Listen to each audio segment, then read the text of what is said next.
Hai sahabat setia Dedari, selamat datang di Depot Dedari Podcast. Dedari Podcast adalah bagian dari Rumah Sakit Ibu dan Anak Dedari Kupang, di mana kami akan membahas topik kesehatan dan topik menarik lainnya dengan narasumber yang kompeten di bidang. Kami ingin sahabat dapat mencapai sehat fisik, sehat mental, dan sehat sosial yang optimal. Semoga sahabat mendapat inspirasi sehat hari ini Hanya di Depot Dedari Podcast. Halo sahabat setia Dedari, kembali lagi di Depot Dedari Podcast.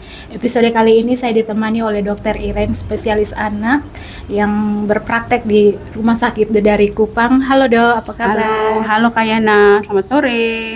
Dok, sebelum memulai obrolan kita hari ini, mungkin dokter bisa menyapa sahabat setia Dedari yang mau nonton video ini, Dok.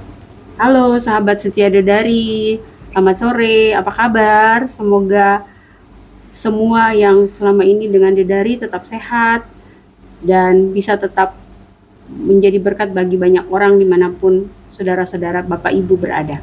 Dok, beberapa waktu belakangan ini Dok banyak terjadi kasus muntah dan mencret terjadi di Kota Kupang, Dok. Kira-kira muntah dan mencret ini dapat menyebabkan dehidrasi, Dok, atau? Iya, menjadi muntah dan mencret terjadi peningkatan kasus ya. Dan memang itu jadi salah satu tipikal, karena ini kan kita sudah memasuki musim kemarau ya. Nah, sebagian besar kasus sebenarnya bukan cuma pada anak-anak, dewasa juga banyak ya. Anak-anak kan sendiri mulai dari bayi, anak-anak balita, atau bahkan anak remaja juga banyak ya. Cukup banyak ya kasusnya. Sebagian besar memang datang karena diare yang berkepanjangan atau diare yang sehari bisa lebih dari 5 kali, tapi banyak juga kasus nih yang kita rawat di Dedari datang dengan muntah aja, hanya muntah yang banyak ya, ada yang sampai lebih dari 10 kali. Nah, kalau bisa menyebabkan dehidrasi bisa banget ya. Jadi kalau diare sama muntah itu sebenarnya bukan hanya dehidrasi ya, kan dehidrasi itu gangguan keseimbangan cairan, tapi diare dan muntah itu sebenarnya juga menimbulkan gangguan keseimbangan elektrolit, ion tubuh, dan gangguan keseimbangan asam basa. Jadi efeknya bukan hanya dehidrasi, banyak yang bisa terjadi kalau anak mengalami muntah atau diare yang berlebihan. Dok, kira-kira apa penyebab dehidrasi, Dok? Dehidrasi itu kan kekurangan cairan ya. Iya, Dok. Kekurangan cairan ya, penyebabnya karena yang keluar lewat muntah atau lewat diare itu cukup banyak ya, sementara yang masuk lebih sedikit ya. Tapi bukan hanya cairannya yang kurang, tapi juga elektrolitnya, ion tubuhnya juga kurang. Nah, itu juga bisa menyebabkan, bisa memperberat sesungguhnya diare dan juga memperberat dehidrasi. Dok, mengapa anak itu paling rentan terjadi dehidrasi, Dok? Oke. Jadi anak itu kan rentan terhadap terjadi dehidrasi ya. Kalau dia muntah diare sebenarnya tidak semua dehidrasi. Kalau dia bisa tetap menjaga stok yang masuk ya. Nah, yang terjadi kan anak-anak yang dengan muntah diare itu susah minum. Kemudian minuman yang diminum itu juga kurang mengandung. Kan tadi saya katakan di awal diare itu atau muntah itu dia menyebabkan keseimbangan cairan, dia menyebabkan gangguan keseimbangan elektrolit juga. Nah, kalau dia kurang minum atau dia minum saat yang tidak ada ion, tidak ada elektrolitnya ya, itu juga bisa bikin dehidrasi. Nah, dehidrasi kan sendiri ada tingkatan nih. Yang umumnya datang ke kita nih yang masih ringan ke sedang. Tapi ada juga kasus yang datang sudah dengan dehidrasi berat. Nah, itu yang mungkin perlu ya, masyarakat kita perlu tahu, oh yang kayak gini nih dehidrasinya ringan, oh ini tanpa dehidrasi, ini sudah dehidrasi, mana yang sudah dehidrasi berat, supaya mengenali tanda bahaya itu penting ya, supaya penanganan yang kita berikan tuh tidak terlambat. Oh, kalau tadi Kak Yana tanya kenapa anak kecil lebih rentan ya? Ya, karena kalau dia keluarnya sudah banyak, terus dia meminum, kalau yang banyak sekali keluar kan untuk dehidrasi itu sendiri ada kehilangan dari ada beberapa komponen ya. Nah, itu menyebabkan anaknya kan jadi lemas.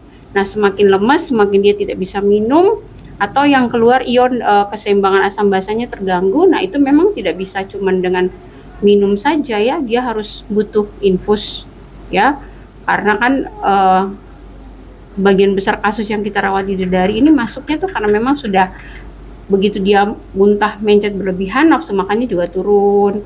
Semakin hari, ada yang sehari langsung dehidrasi, tapi ada yang bisa 2-3 hari, ya itu mungkin sehari ya muntah cuma sekali, 2 kali, dia masih mau makan, masih mau minum. Orang tuanya mengerti, jadi dikasih cairan elektrolit, nah itu mungkin bisa terhindar ya. Tapi bahwa anak-anak rentan, iya.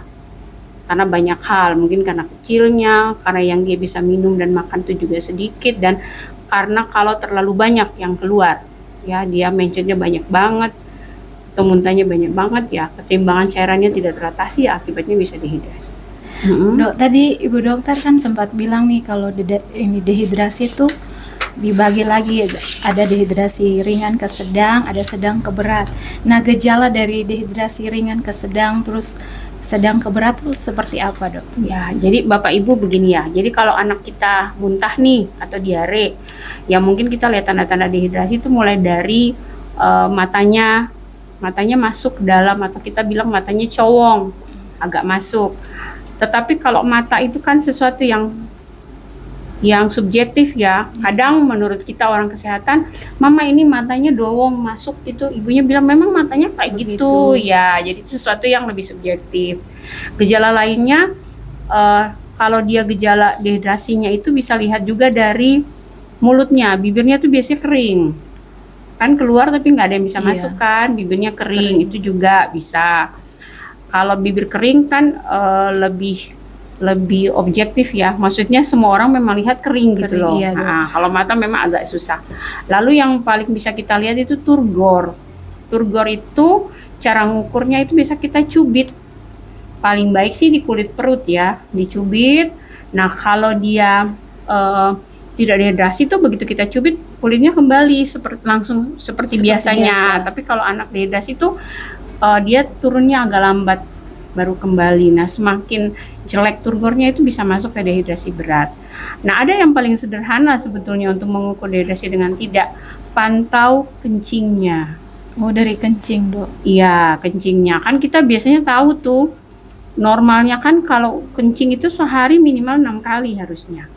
Nah orang tua tuh harusnya bisa peka melihat terakhir kencing kapan. Karena yang harus diingat, salah satu bahaya dehidrasi, terutama dehidrasi berat, itu bisa menyebabkan gagal ginjal kalau tidak segera ditangani dengan benar.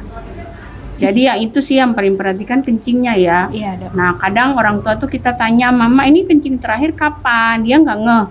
Dia bilang waktu saya ganti pampersnya, ganti dipersnya itu nggak tahu dok, itu air saja, kencing bercampur apa, dia nggak ngerti. Tapi ya kalau seperti begitu jadi gimana dok? Ya tinggal dilihat seberapa sering dia mengganti pampers satu. Terus pampersnya itu beratnya dengan air atau apa kan bisa tahu tuh. Nah, sambil melihat tanda-tanda yang lain. Oke, Dok. Dok, terus bagaimana penanganan dehidrasi, Dok, bagi ibu-ibu yang di rumah nih kalau anaknya muntah atau mencret, Dok? Supaya tidak sampai terjadi dehidrasi itu apa yang harus dia lakukan? Yang paling baik sih oralit ya. Oralit kalau misalnya kita nggak punya stok begitu, ya kita bikin aja larutan gula garam. Larutan gula garam tuh pasti kan ada ya, gula dan garam di rumah ya. Jadi satu sendok gula dicampur dengan air yang gelas belimbing itu, ditaruh dengan sejumput garam. Nah itu bisa diputar, diaduk kasih merata baru dikasih. Itu sih kalau itu kan jauh lebih lebih baik karena diharapkan dia bisa mengganti cairan yang keluar. Tapi kalau sudah minum juga, nah ini yang kadang-kadang bukan kadang ya. Kalau saya perhatikan pasien-pasien yang datang tuh, kalau diare aja masih beberapa kali selama anaknya mau makan minum, orang tua biasanya lebih santai gitu loh. Beda kalau dia muntah, dia nggak khawatir. Tapi kalau muntah sudah sampai beberapa kali, terus dikasih air putih aja juga muntah, kemudian nggak ada sama sekali yang makan, yang masuk. Perhatikan kencingnya sudah ada, itu ya kalau saran saya sebaiknya di bawah ya, karena itu berarti dia butuh cairan infus. Baik, ya, dia butuh cairan infus. Jangan dibiarkan di rumah, karena kalau datang dengan dehidrasi berat itu kita lebih susah untuk memberikan penanganan. Lebih susahnya tuh dari sisi mana? Kan kita infus ya, kayaknya ya. Nah infus itu kan venanya itu biasanya sudah kolaps. Jadi Lebih dia punya setengah orang mati. Kupang bilang apa uratnya Iya. sudah lebih mengecil sehingga nanti tusuk. Nah itu sudah agak susah ya.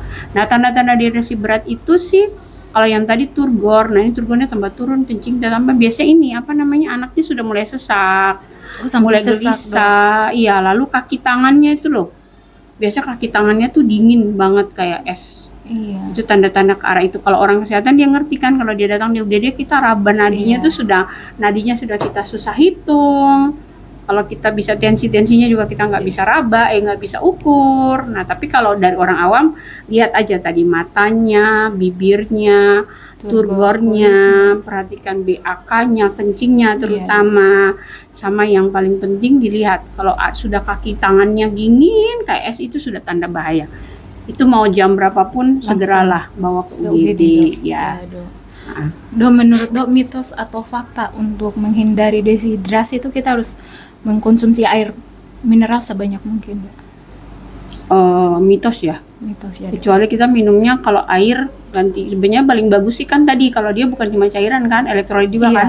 Jadi harusnya diganti juga dengan paling baik ya oralit ya, karena oralit itu kan ada elektrolit di dalamnya. Iya, Dok. Nah kalau air putih ya enggak lah. Ya mending dia minum larutan gula garam ya, masih lebih bisa membantu Iya, Dok. ketimbang air putih. Dok, mitos atau fakta kalau kita kurang tidur tuh bisa menyebabkan dehidrasi juga, Dok? Kalau kita kurang tidur tidur. bisa menyebabkan dehidrasi.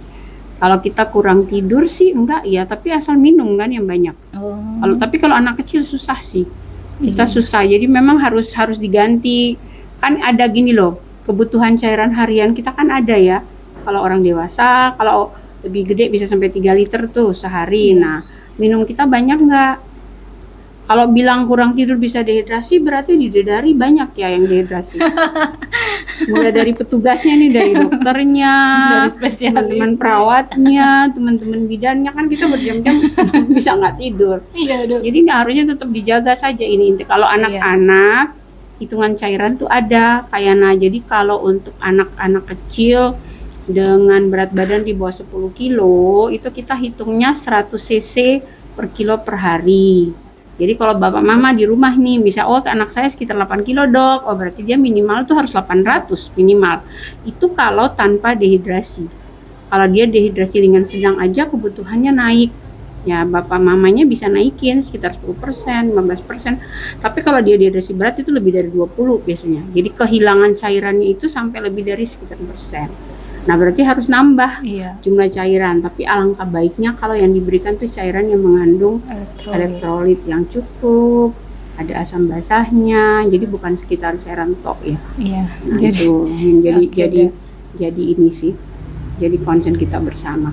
Tapi kalau khawatir banget ya, karena gini dehidrasi juga pada anak-anak tuh nggak sama ya. Ada yang hanya 2 kali muntah diare tapi sudah langsung lemas.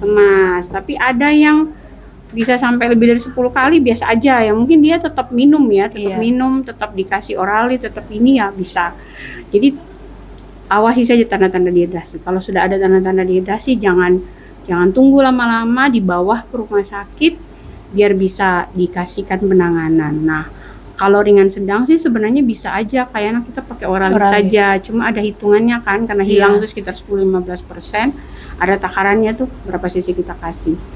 Nah, kalau tadi saya bilang di bawah 10 kilo ya 100 cc. Kalau anak dengan berat 11 sampai 20-an tuh sekitar 1000 ditambah lagi ada hitungannya. Berarti harus naik dari kebutuhan cairannya sekian.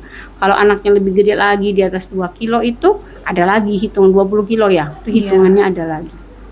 Ya. Mungkin itu ya. Baik, Dok. Dok, terima kasih untuk informasinya hari ini, Dok. Mungkin ada pesan-pesan untuk sahabat setia Dedari yang ada menonton video podcast kali ini. Mungkin ada keluarganya atau anaknya yang mengalami mencret dan muntah, Dok. Ya.